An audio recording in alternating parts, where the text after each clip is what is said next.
idea for the show. I still don't know what the idea is. It's about nothing. Right. Everybody's doing something. We'll do nothing. They say, what's your show about? I say nothing. There you go. I think you may have something here. Cross Coast Bias presents the League About Nothing podcast. All right, everybody, welcome back.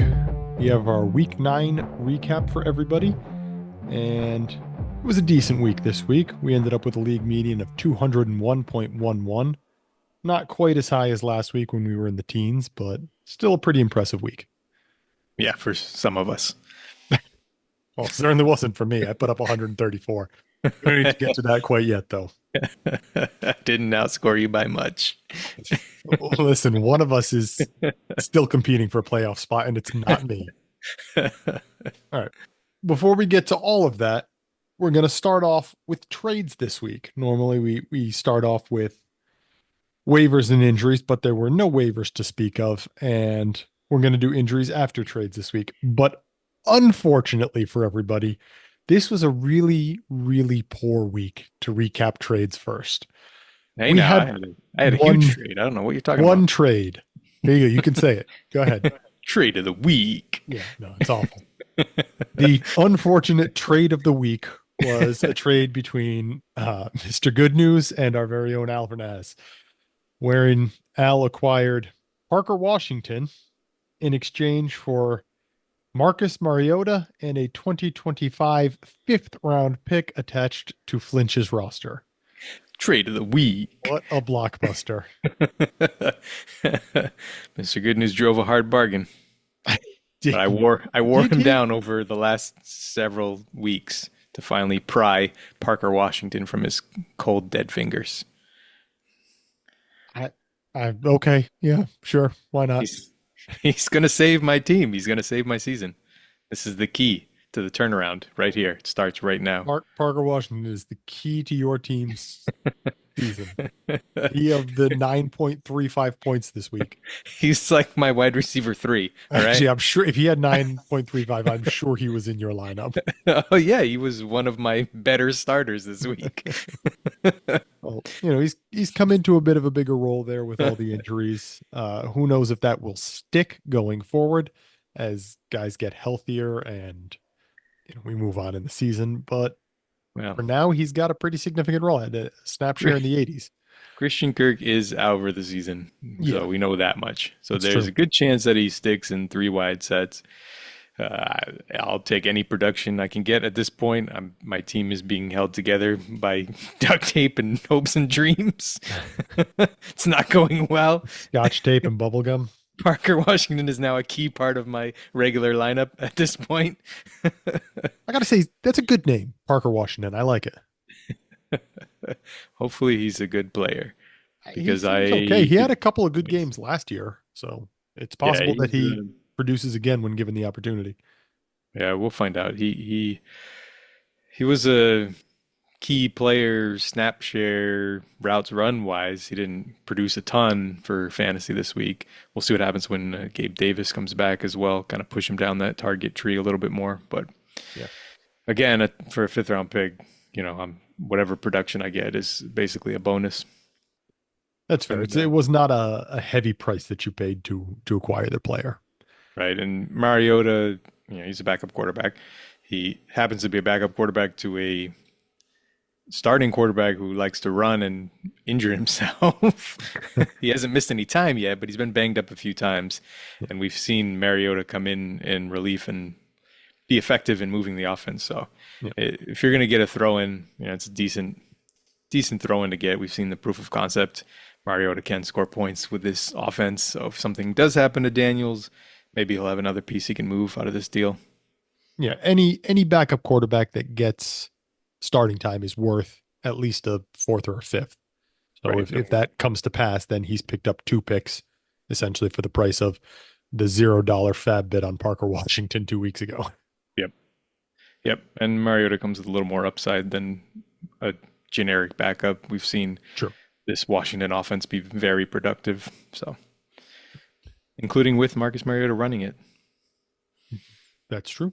All right, we're going to move on. That was our only trade. We have all failed. What a disappointment. I am going to go make some nothing trade just so we have at least two to discuss next week because I know you're going to do something like that again. I think the last two shows, the only trades have been mine, and they've all been awful. I'm going to exchange Fab with someone for the last guy on their bench just so we have something else to talk about next week. I don't know. We got to get more in here. Let's move over to injuries. There weren't a ton of injuries this week, but it seems to me that a lot of them happened to big name players. Yeah, big name wide receivers. This season has been horrible for wide receivers. Mostly Every just week. your team. Well, I mean, the league in general has been struggling to keep high-profile wide receivers healthy. Yeah. And this week was no different. All right, well, let's start with those wide receivers. We'll start with CeeDee Lamb, who has an AC joint sprain. This came out before the game as well, didn't it? No, he was hurt in the game, and he managed to come back and catch that 2-point conversion at the end, but he was certainly playing limited. And with the AC joint sprain, it's the same thing we saw with Jordan Mason, another casualty on my team. It's very easy to re-aggravate it during the game. So we'll see if if he can play at all, and two, if he is at bigger risk of re-injury during the game. Yeah, and it's a little more significant for a wide receiver who has to reach up and catch the ball as opposed to a running back who doesn't necessarily have to do that very often. Right. At least he's not banging his shoulders into defenders on every play. Also true. It's definitely not a it's a different injury to play with. Yeah, it's a different injury for the two positions, but Yep. I'm sure CD's a tough guy, and if he can play through it, I'm sure he will. Yeah, he's generally in the past played through anything he could play through. Yep. I hate every time someone gets injured, they're like, oh, he's one of the toughest guys in the NFL. Listen, these guys are all tough. They wouldn't be playing in the NFL if they weren't. So it's like, I just give a generic. I'm sure he's a tough guy because he's playing in the NFL. If he wasn't a tough guy, he wouldn't be there anymore. Exactly. If you're in the NFL, you are by definition a tough guy. Yeah. So before we move on to the other wide receivers, of which there are quite a few, let's discuss Dak Prescott, who will no longer be throwing CeeDee Lamb the ball for probably more than a month because they've talked about putting him on IR. Right. He had good two old injuries. Good old Jera already came out and said he will be placed on IR. I don't know if did he? I don't know if he's actually done it, but yeah, Jera came out and said in a radio interview he's going to IR. So that should happen any second now, probably by the time this episode airs. Yeah, probably. So he had two injuries. One where he hurt his hand, and apparently his hand was swollen and bleeding or something like that. But that's not what's landing him on IR. It's his hamstring, right? Yeah, hamstring's the bigger one. Yeah. So a great day for Dak and the Cowboys in general. Yes. It's been a great season for fans of the other NFC East teams, as there are quite a few in this league. Listen, you're half right. I enjoy the Cowboys' misery as much as the next person, but it has been far from a good season for the Giants fans around. If your team's going to be bad, at least the Cowboys can be bad as well, right? You know, the Eagles fans and the Washington fans obviously having a better time of things than the Cowboys fans and the Giants fans at the moment.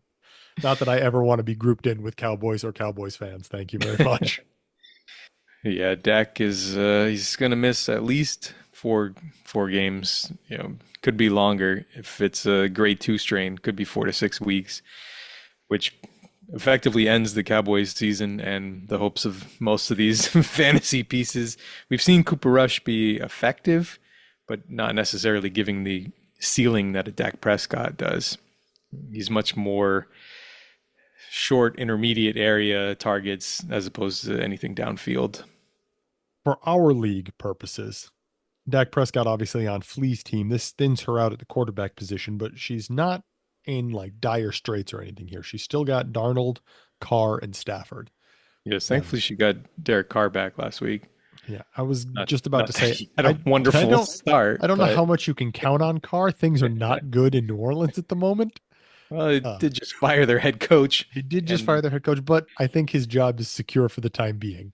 Right, the backups are awful. Much to the dismay of Michael Thomas. Michael Thomas would like to see Derek Carr fired into the sun, I think. I believe that's an accurate statement. So Yeah, it does help Judd, who is again suddenly flush with quarterbacks because he has Cooper Rush on his bench. He seems to have all the backups that have suddenly been thrust into starting jobs. I mean, Dalton and Winston and now And- Rush. excellent job of acquiring high upside backups. Right. This is what happens when you have a shallow quarterback room. You got to take some shots on some backups, and it's played out perfectly for him. Those shots have pretty much all hit. Yep. So it was bad news for the Cowboys, and they got a loss in their matchup against the Falcons. But unfortunately for the Falcons, on the other side of things, they may have lost Drake London for some time because he has a hip pointer injury. Yeah, he made a spectacular catch for a Really touchdown, bad but catch. unfortunately landed on his hip in the process. So they talked about not only a hip pointer, but potentially an oblique strain as well. Do you remember a similar play from Mike Williams like 5 years ago? Like every year he does this, and The then hip- he's the out for the hip zone. season. I just remember seeing him go like, 8-9 feet up in the air to catch a ball in the back of the end zone. I think he came down out of bounds and landed directly on his hip. And I was like, oh, that didn't look Always. good. Every catch Mike Williams makes, he jumps 15 feet into the air and then lands on a random body part. He's spinning like the So, twister, the wheel to see what body part he's going to land on and injure. somehow he manages to do it every season. Feels like on a weekly occurrence. So, So unfortunately, hopefully not a long-term injury, but yeah, Mhm. they're calling him week to week right now. yeah, we'll keep an eye on it. Hip pointers usually not a season ender or a very long-term thing, but it is something that they kind of end up having to deal with some pain and discomfort for a while. Yeah, it's not really generally a long-term injury. The oblique could potentially be, so that's something to keep in mind. The hip pointer is generally not a long-term injury for NFL players. If it was Right. me, I would probably be in a wheelchair for 6 to 8 years. Sounds about right. All right, other wide receivers getting injured. AJ Brown hurt his knee. We really haven't gotten any extra information on this yet. It's not season ending. That's pretty much all we know. Right. All we've seen is the MRI came back with no structural damage, so that's a positive. Means he shouldn't be out long term. We don't know about the current week, but looks like it's not going to be at least a long-term injury. We'll have to wait and see how practice reports look. All right, so London, not great news for Georgia Mike, and AJ Brown, not great news for Mel. Both of those teams competing for playoff spots and seeding right now, so they obviously want to have their guys around and healthy. It has some serious implications for the league, at least for our league, at least I should say. Yep, both guys will have their depth tested without the stars. All right, other wide receivers getting hurt. Keon Coleman hurt his wrist. We don't really know a ton about this one either. It was late in the game. Yep, the only thing we know is that he's getting tests done. We know Amari Cooper missed last week with a wrist injury. We're not really sure what's going on with Keon Coleman yet. Happened, like you said, pretty late in the game. He didn't come back to the game. That's pretty much all we know right now. So again, we'll have to wait for practice reports or see what the test results are. And this is an absolutely devastating injury for Mr. Good News because Keon Coleman has been scoring about 50% of his season's points.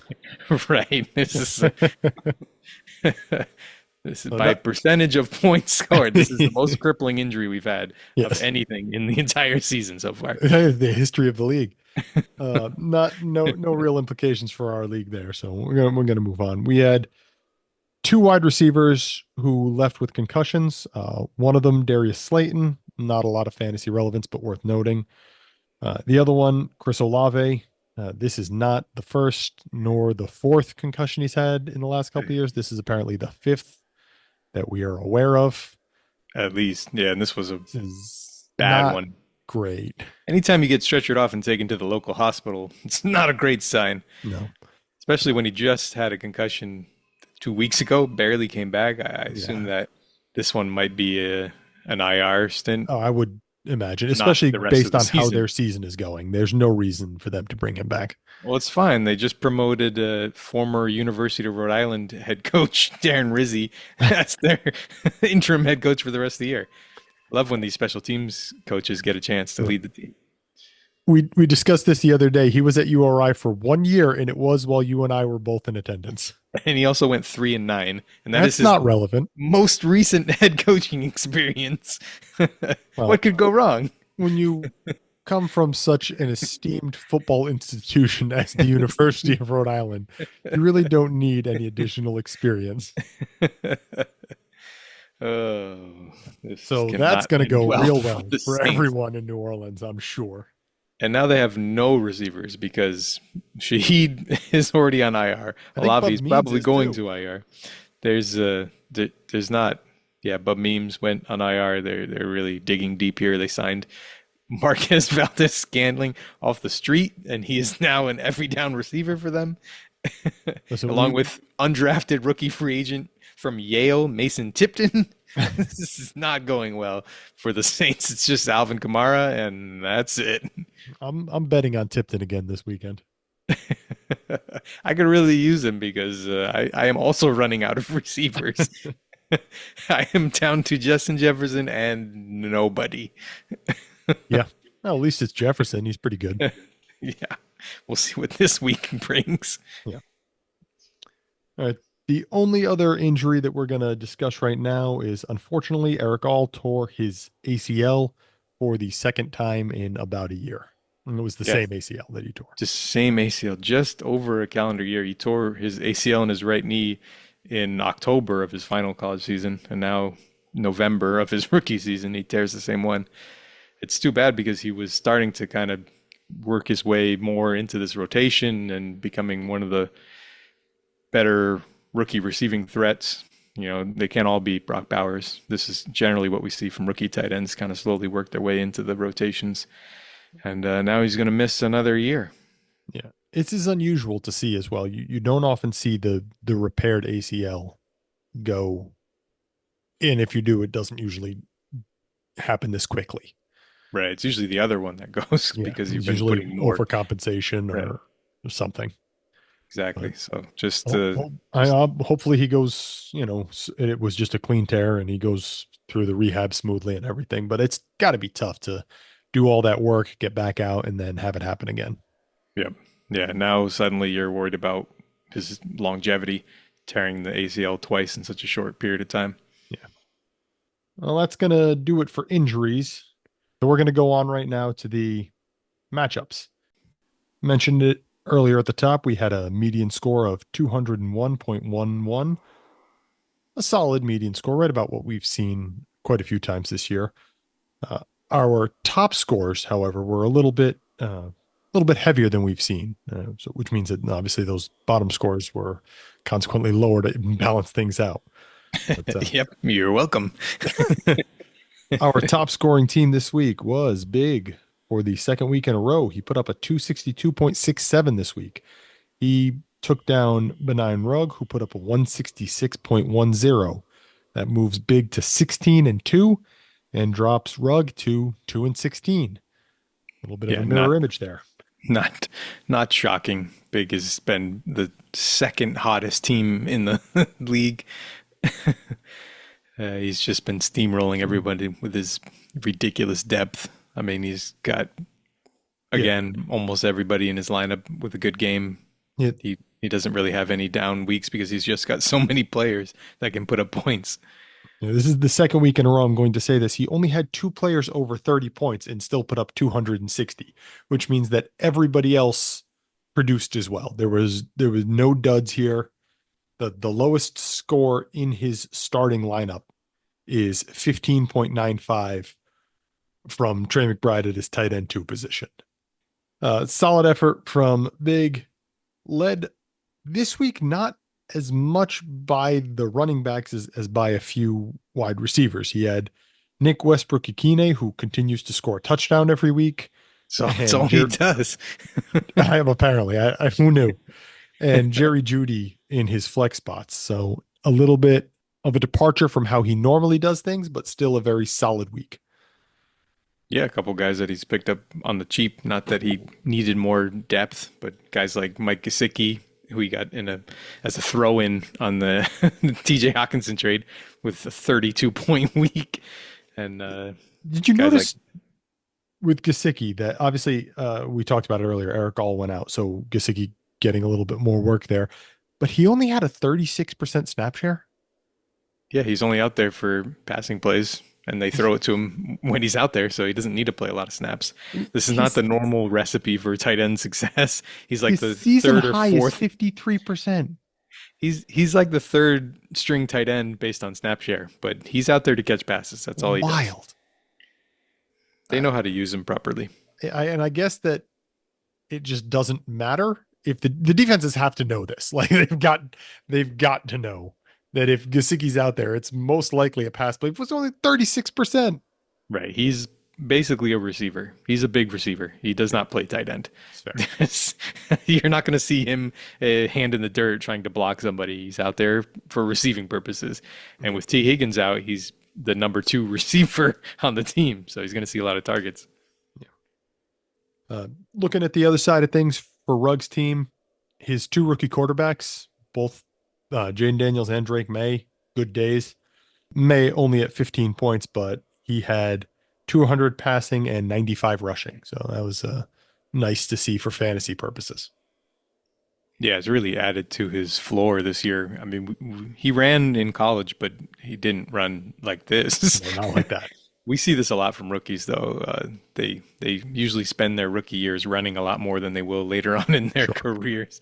Yeah. So, but if enjoying the benefits right now, if he maintains some level of running, say like the Patrick Mahomes level, where he gets 20, 30 yards a game, that's a nice extra bump even later in the career. Yep, and that's definitely within his skill set. Yeah, that seems likely. The 95 yards on 8 carries seems very unlikely to continue. Probably not. All right, our next highest scoring team this week was Flea. For the second week in a row, we have a second highest scoring team in the 250s. Flea put up a 252.62, and she absolutely eviscerated Mr. Good News, who put up a 65.80.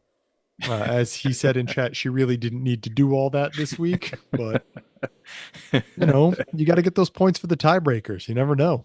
Yeah, it certainly matters for the tiebreakers. These top 5 teams are within such a slim margin of each other, and I'm sure they all would like to have the first round bye and not have to play each other in the first round. Yeah. None of these are going to be easy matchups. The fewer times you have to face off against teams that can put up 250 or 260 points in a week, the better. Right. So the big story for Flea's team was her Kansas City pass catchers. Travis Kelce with 35 points and DeAndre Hopkins with 32 points. Yep. When Patrick Mahomes has to throw a ton and you have all the guys who are catching passes from him, good things happen. Yep, a couple of trades that seem to have worked out for her, acquiring Kelce and having Hopkins from acquired you and by me.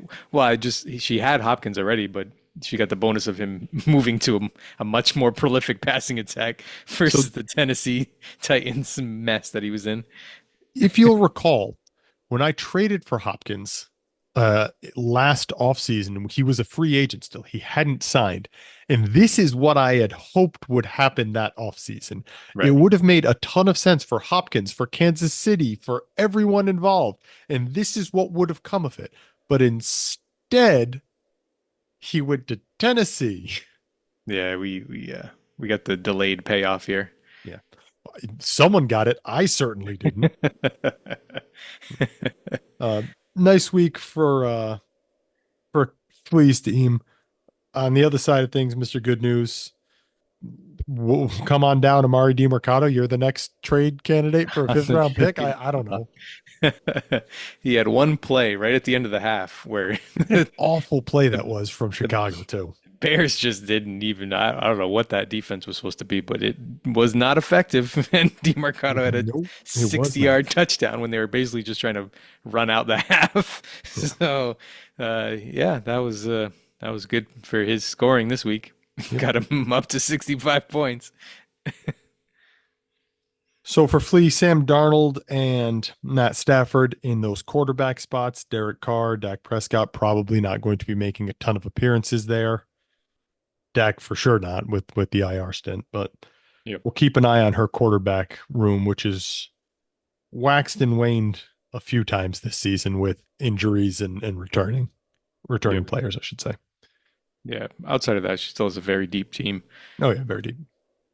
J.K. Dobbins, Bijan Robinson, both 25 points at the running back position is pretty impressive. And she finally gets Tyreek Hill back and actually producing things now that Tua's healthy again. Yeah, that'll certainly help the ceiling, as we saw this week. Yeah. All right. I should mention the records there. Flea's record after this week, 13-5. On the other side of things, Mr. Good News falls to 0-18. We're probably going to see that trend continue. All right. Our next highest scoring team was Judd's team. Judd put up a 244.77, another very impressive week here. He took down Mel's team. Mel put up a 217.67. So Mel gets a 1-1 week because he beat the median score despite the loss to Judd. Yeah, another tough loss for Mel with a decent score. But unfortunately, I said Big was the second hottest team in the league. He ran into the actual hottest team in the league. Judd is now won 15 straight games after starting 0-3 to get to 15-3. A very, very impressive streak. That brings Judd to 15-3. Mel with the 1-1 week is now 13-5. So not too far off that lead pace. For Judd's team, Joe Burrow just continues to throw absolute fire. 5 touchdown passes this week. Yeah, none of them to Jamar Chase, who was on Mel's team. So unfortunate for him. I wonder what the odds of that were. 5 touchdown passes and 0 to Chase, especially with T. Higgins not playing. Yeah, probably not what Mel was expecting or hoping for. No, definitely not. You keep talking about the hottest team. We talk about one of the hottest players in the league is Alvin Kamara, who had 29 carries for 155 yards. That man is on a tear this year. Career high in touches, career high in yards. He 29 carries. He put up 30 plus points without scoring a touchdown. That's pretty hard to do. Just wild. Wild. For both of these teams, they had a wide receiver go over 30 points. One, Garrett Wilson, 33.25 points and one of the most acrobatic catches we've seen in years. And on the other side of the things for Mel's team, as we all expected, Demarcus Robinson, 30 points on the strength of 94 yards and 2 touchdowns. On the strength of Puka Nacua getting ejected for throwing a punch. I actually just gave Wilson his flowers for his catch. I should really mention the one Robinson had to end that game. The one-handed catch in the end zone was very, very impressive as well. Yep. Yeah. Yeah, no, that punch was... I don't know that I would have classified that as a punch. Calling it a punch may be generous, but he did do it about 2 feet away from an official, directly staring in front of the right official. at him. I get it. What a dumb play. Yeah, it's not smart, no. But certainly helped Mel this week with Demarcus Robinson and Cooper Kupp both putting up big scores in his top 2 receiver spots. Yeah, probably don't get that with Puka Nacua playing the full game. No, definitely not. The unfortunate thing for Mel this week was he was a little bit lacking at the tight end position. Tucker Kraft only 11 points. His tight end 2, Ben Sinnott, with only 3.45 points, only 1 catch, 12 yards.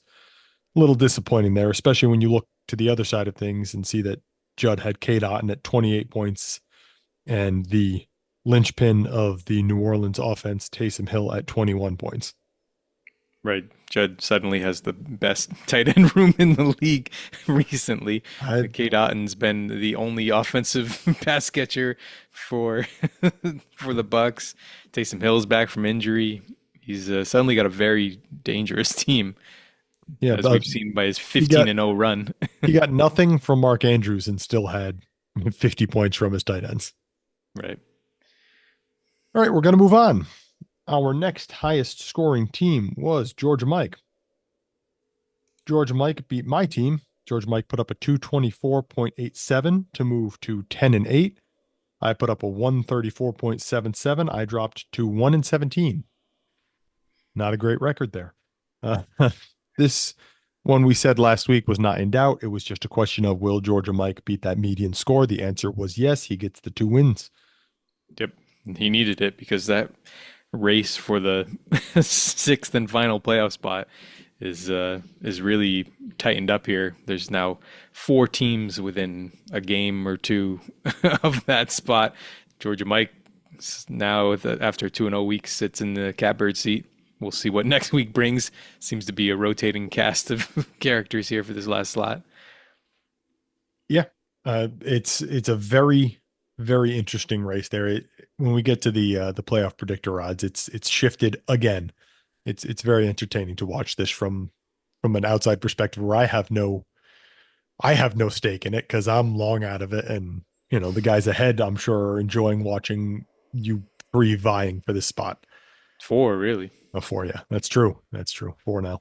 The story for Georgia Mike's team, in my opinion, is the fact that he had big games from some of these running backs that he's acquired.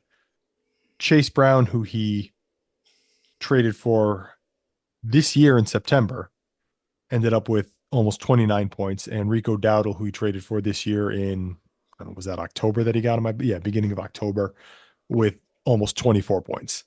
So we've seen Georgia Mike throughout the course of the late offseason and the early season here try to shore up this running back room, and it's paying some dividends for him. Yeah, Chase Brown suddenly looking like a very important piece now with Zach Moss being placed on IR and out for the rest of the season with a neck injury he suffered in practice. It's going to be the Chase Brown show. He got 27 carries this week. Yeah, if you're up there with Alvin Kamara carry numbers, then I guess you'll produce those kind of points. Yep.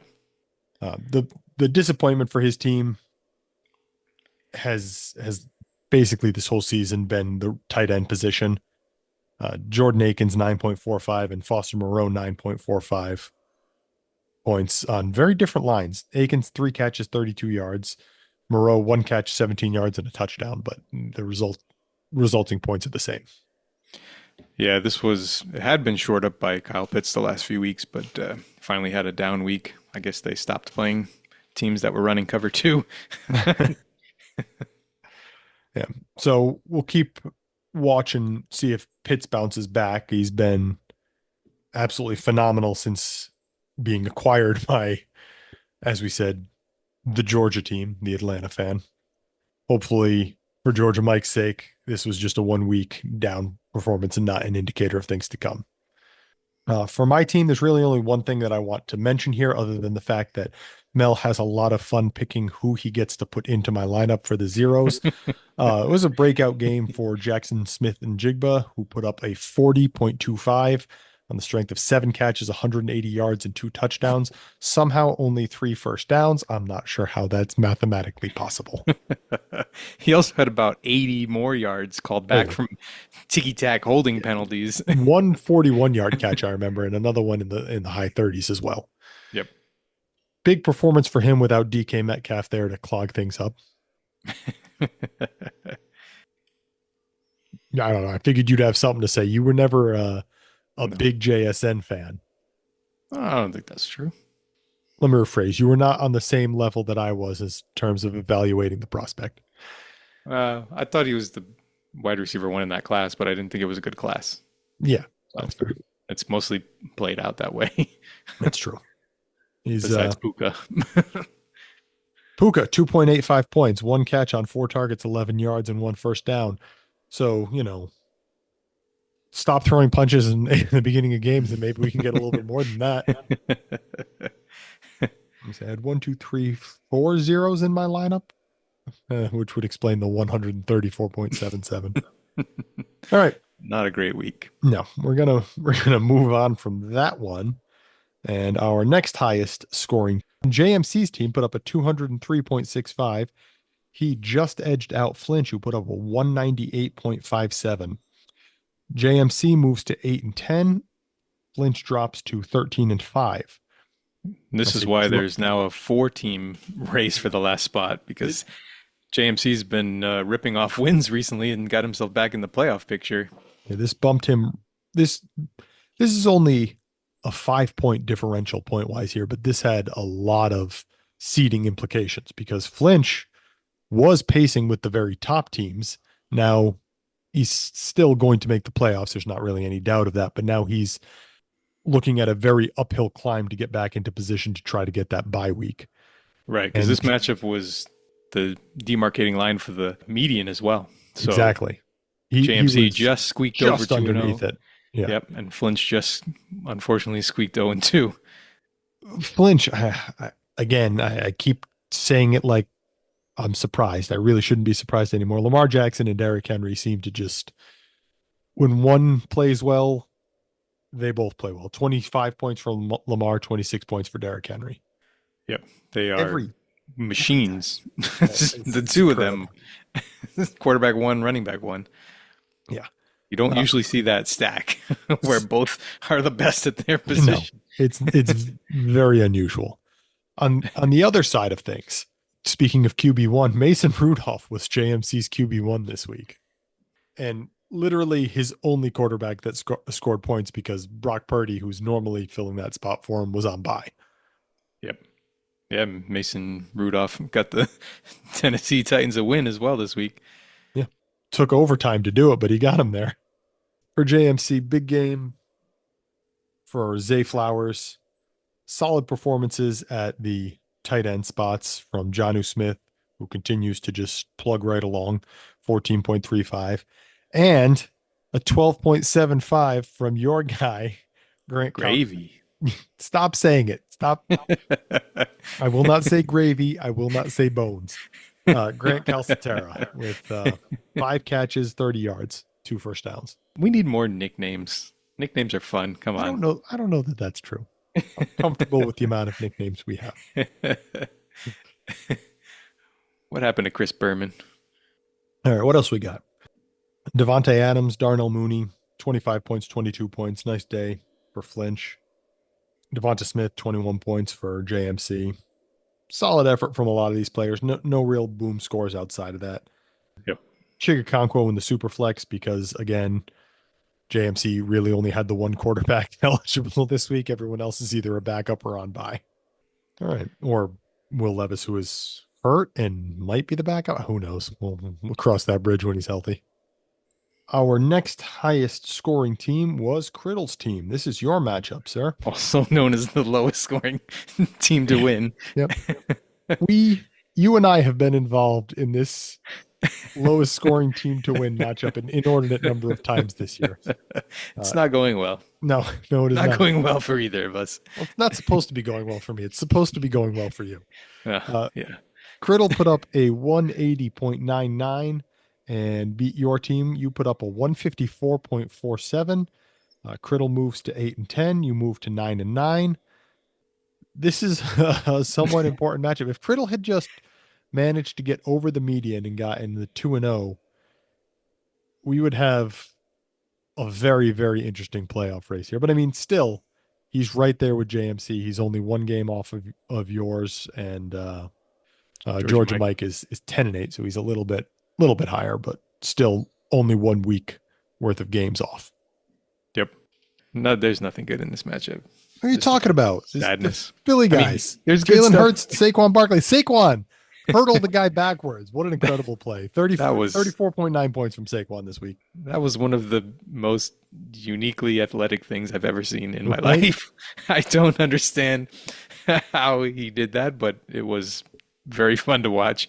Definitely watched a lot of football in my life, and I've never seen someone hurdle a player going backwards. So that was new. My question is, regarding Saquon, have you ever seen a player with a better spin move than Saquon? Because he uses that thing a ton. Like, I'm a Giants fan. I've watched Saquon every chance I've gotten since he's come into the league. And he does that spin move probably 5 or 6 times a game more than he should.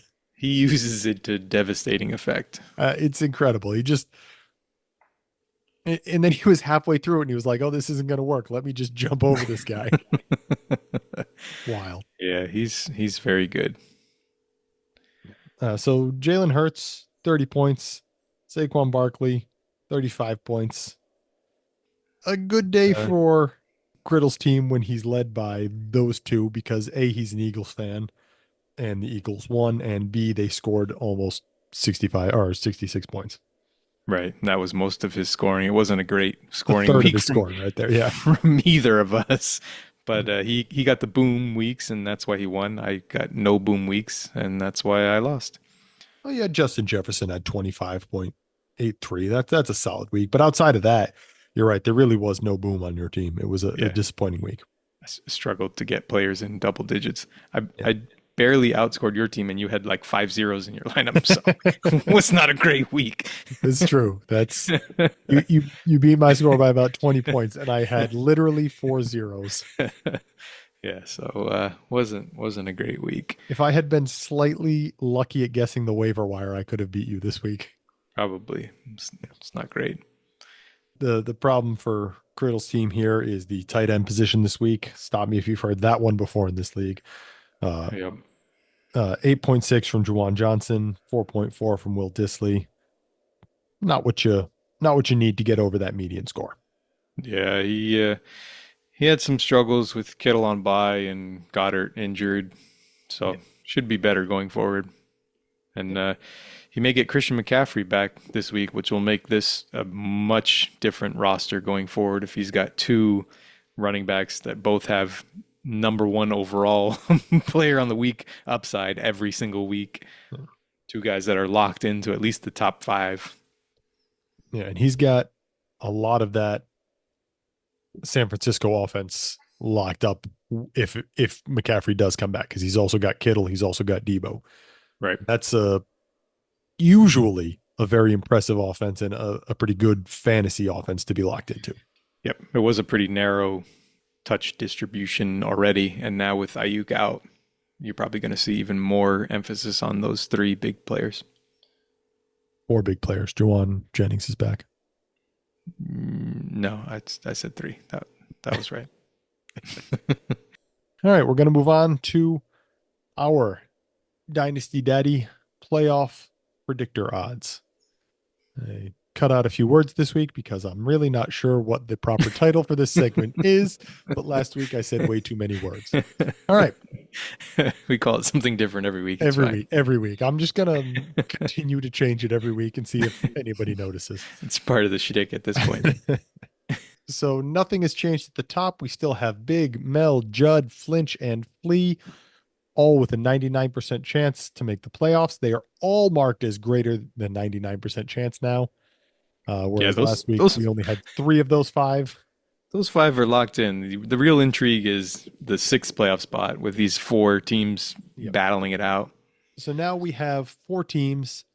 Georgia Mike at 10-8.